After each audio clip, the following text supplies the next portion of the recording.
Of all our YouTube videos, clearly the ones that have sparked the most interest are around the V8 Rover P6s. So here we have Hugh's engine on a dyno running, and from my point of view, it's fantastic. Hi there, Graham at Penguin Motors here with the latest update on Hugh's V8 P6 engine. The engine was built with a very mild camshaft with a view to maximum drivability and usable. The owner's not a street racer.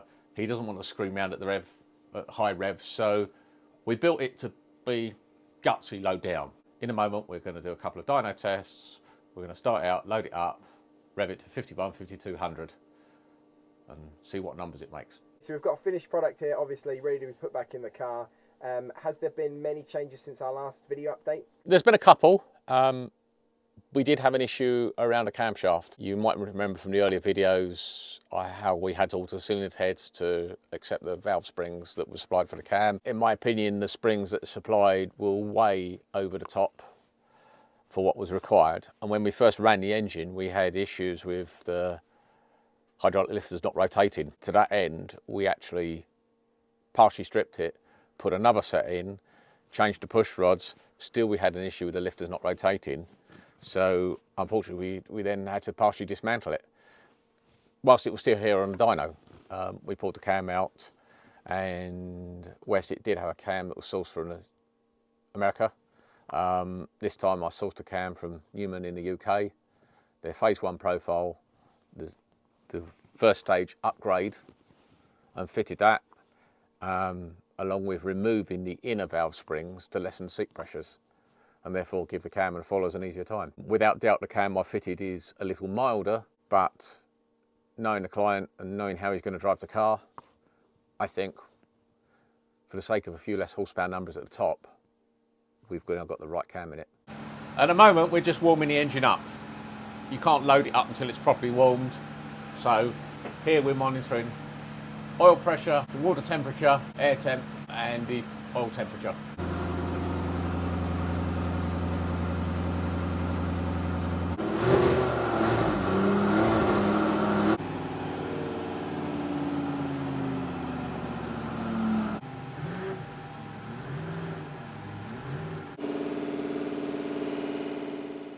There's nothing like testing an engine before you fit it in the car, because we've run it up, we know it doesn't leak, the drip tray's clean, it doesn't overheat, we can optimise the ignition timing with the air-fuel ratio meters, we can check the fuel in, so we can make sure the engine functions exactly as it's intended before we put it in the car. And as a development tool, it's second to none. Something that really showed up is how restrictive the factory air intake is. If you're techie and you're into air-fuel ratio numbers, you'll know that the perfect air-fuel ratio is 14.7 to 1.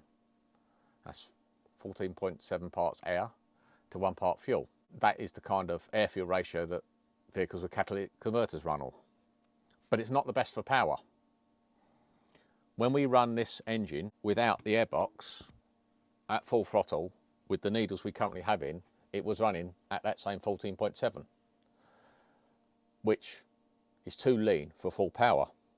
We put the airbox on, it richened it up enough, the power went up by 20 horsepower, something which you'd only be guessing if you couldn't actually test. But from my angle, I know the engine works, I know it's safe, it works beautifully, it gives power from no revs, it goes to 5,000 odd with ease, where it's making, depending on run to run, it varies a bit, but 169, 170 horsepower. If we pushed it on a little bit more, we could squeak a bit more. But as the owner said, I'm not building a hot rod. He wants a usable car with a bit of get up and go. I'd have loved to dyno tested this before we took it to bits, because I suspect it would only had about half the power it's got now, because we found so many faults in it, which is typical of a V8 Rover engine. They can be absolutely worn out, but still seem all right. Engine's now on the dyno, it has been running, warmed up, etc. We've played with the timing, so we're just going to do a quick demonstration full power run. So here we go. Let's fire her up. Let's make some noise. Make some noise.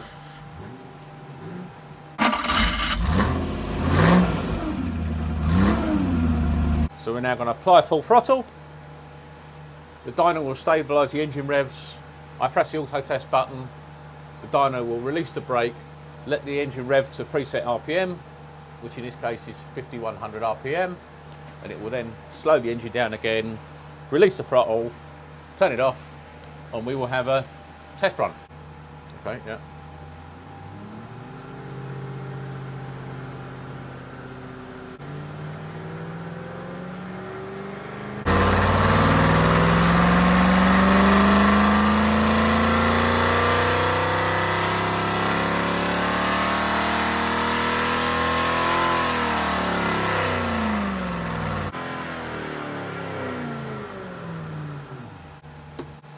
And that's a test run.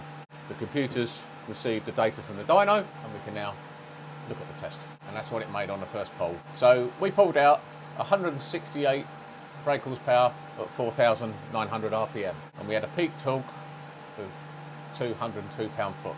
I'll do another run because that's the first one, and usually the second run produces a bit more. Ignition and pumps on, start button,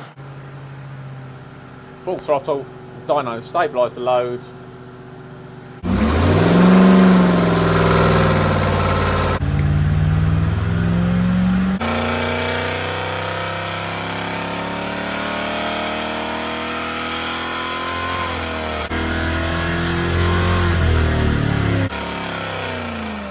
We have a power graph.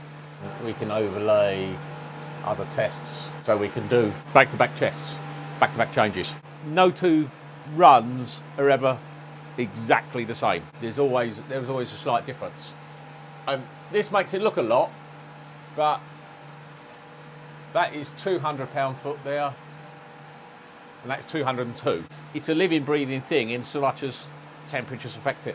As you get more heat into the cylinder heads, sometimes they get better when they get hotter, sometimes they get worse when they get hotter. How do you feel Hugh's going to be with the results you've got from his engine?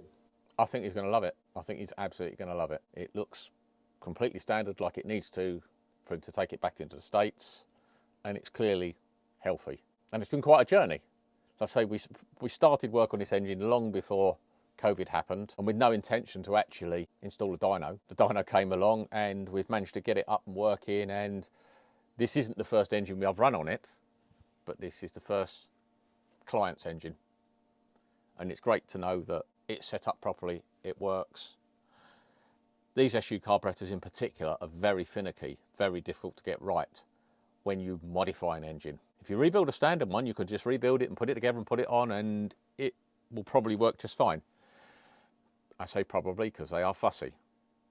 But as soon as you start altering it and modifying it, it's a whole different ballgame. Whilst Hugh was talking about possibility of sniper fuel injection and 4-barrel carbs and such, when it goes back to the States, I think these little SUs are going to do him just fine. I don't think he's going to need to upgrade it more. It's been an experience for James. He's in the test cell. Let's make some noise.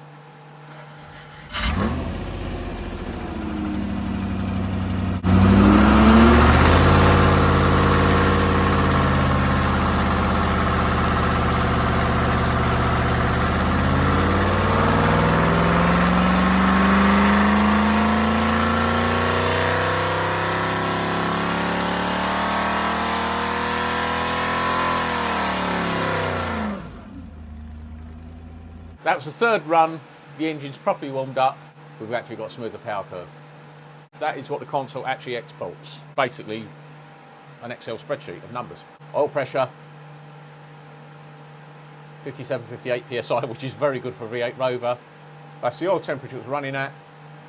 And this is probably why it made a little bit more power this run, because the oil temperature is in the high 60s and the air temperature is reasonably low. It would actually make more, if the air temperature was a little bit cold, it would probably make a little bit more power still. So all you YouTube dyno fans, if you've enjoyed this video on this classic engine and you want to see more, click, share, subscribe.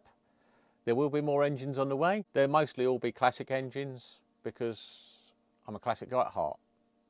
I think that means I'm getting old, but Ford Pintos, Crossflow, we've got a Zephyr 6 in the pipeline, it's another V8 Rover in the pipeline, probably a few BMWs. So if you're into these classic engines, stay tuned. If you've got questions on this engine or others in general of this ilk, If you make a comment, I will do my best to reply. If you liked it, click, share, subscribe, ring the bell. See you next time.